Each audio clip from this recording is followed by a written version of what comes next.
So it's day 2, welcome back.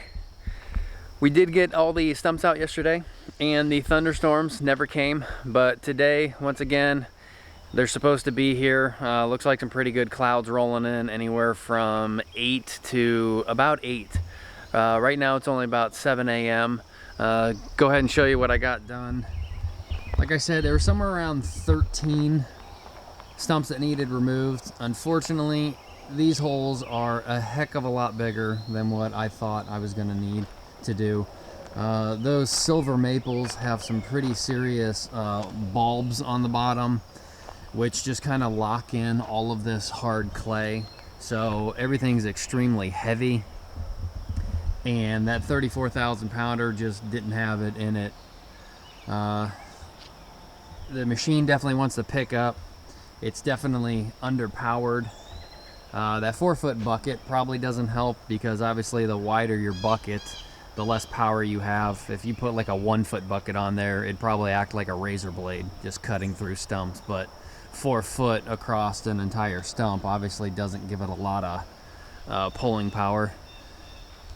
Not to mention, it doesn't help that pretty much all of these silver maples on this property, for whatever reason, they all love to just be in clusters of like 3 and 4. I mean, you can see these silver maples right here. There's 1, 2, 3 on that one. On that one right there, there's 1, 2, 3, 4, 5. There's 5 trees out of that one alone. Here's another good example.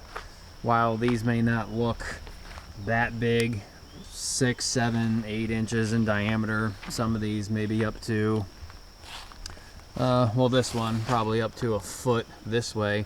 As you can see, this entire base is 1. So essentially you're trying to pull out 1, 2, 3, 4, 5 trees out of this one alone. So I just right now just stacked them up over here.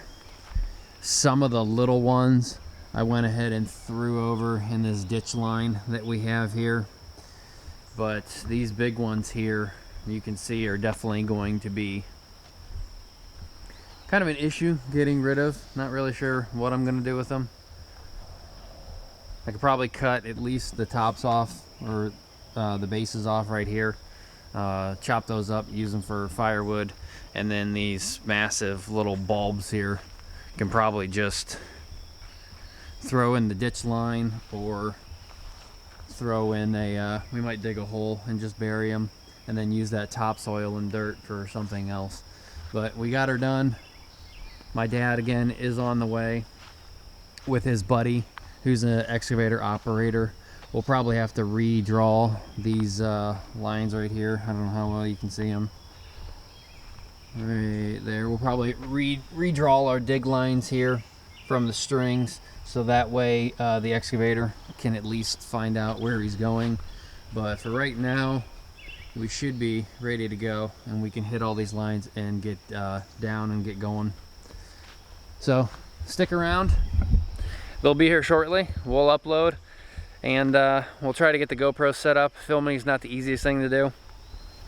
I tried that GoPro on my head under just video, and it just looks like crap.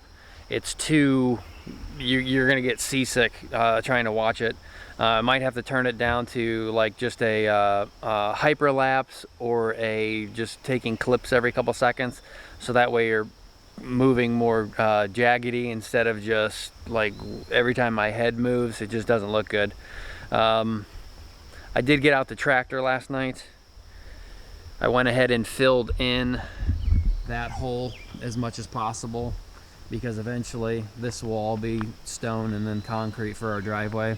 But at least when the basement's finished being dug, we can go ahead and get some stone in here and re-flatten this back out. That way we can kind of have our driveway pad back and get our vehicles back over here. So again, stick around. They'll be here in about an hour, and we can go ahead and knock this thing out officially with an expert who knows what the hell he's doing. All right, so here we are started on the front of the house. This is the south wall, and it's the deepest part that we need to go. We're going down 5 feet from the existing ground level here down to the bottom of the footer. And what we're doing right here is just digging out the footers. The basement, we obviously don't want to go as low, so that way we don't have to backfill with stone. Because these concrete walls are so heavy, these footers are 9.5 inches thick, 25 inches wide. So again, if you take out too much dirt out of the basement, then you have to bring back in dirt, stone, and sand to get back up to the top level. And there's me on the tractor, just moving a couple stumps out of the way. So what my dad's doing down in that hole is basically just measuring how far TJ needs to go down. And he's putting a spray paint mark. Every time TJ hits his mark, he'll put that dot of spray paint. And that way TJ will know exactly where he needs to go. And then he can move on, and he knows that that's exactly where 5 foot down needs to be from that front south corner. So Aaron's dad decided to show up, and you can see him there in the background. And obviously we've moved now to the front of the house for that footer. And then in a second, TJ will swing around and he'll go ahead and get the front of the house and get the garage footer also.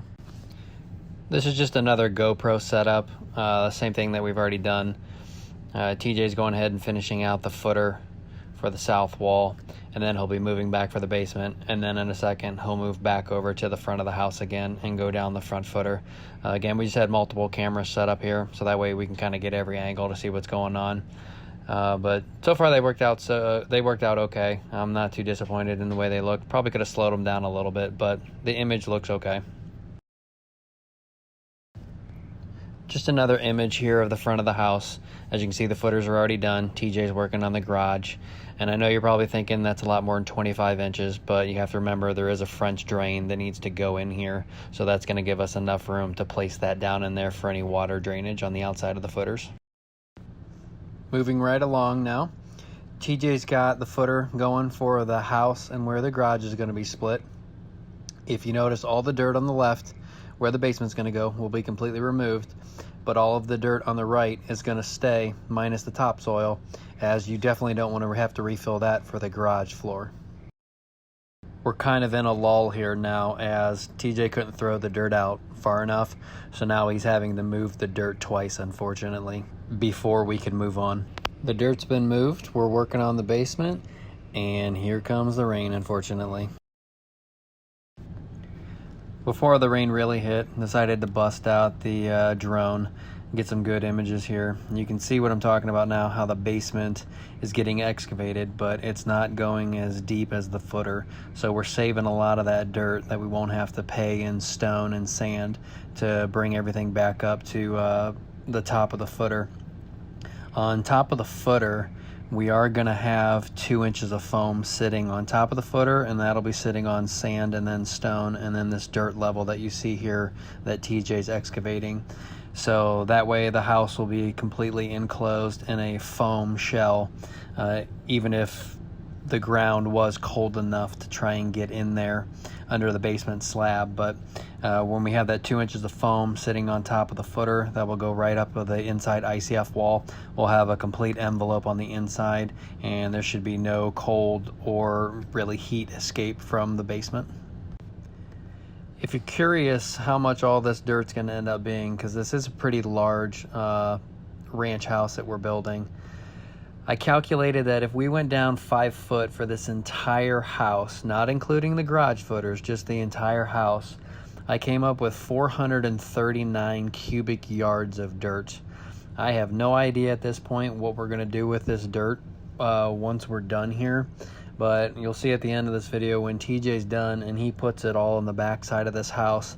I want to say these dirt piles are at least 15 feet high, and they're stretching pretty much from that outside wall to the garage wall. So you're talking almost 80 feet long. It is just an absolute massive amount of dirt. It's terrifying to think what we're going to do with it and how we're going to get it out of here. But hopefully there'll be someone in need or an excavation company that can come over and use their own skid steer or their own excavator and have their own dump trucks that can load it up. But that's going to be about 41 loads total. Well, the rain finally came. It only rained for about, I think, an hour or two, but you can see those footers are pretty much full now. There's about 5.5 inches from that water line to where that dirt is for the basement floor, so it filled it up a good ways. And as you can start to see, those piles behind TJ at the back of the house are starting to fill up. I know they don't look like much, but they're going to just get massive. Well, that's going to wrap it up for this video. I hope you guys enjoyed it. We're going to leave you with some parting shots of the entire dig complete. Aaron and me saying goodbye, and I hope you guys stop back next time as we place up all the forms for the footer concrete, which it looks like we're going to be playing in a lot of mud, and it's probably not going to be enjoyable because for the next week we're looking at 90 degrees and nothing but sunshine.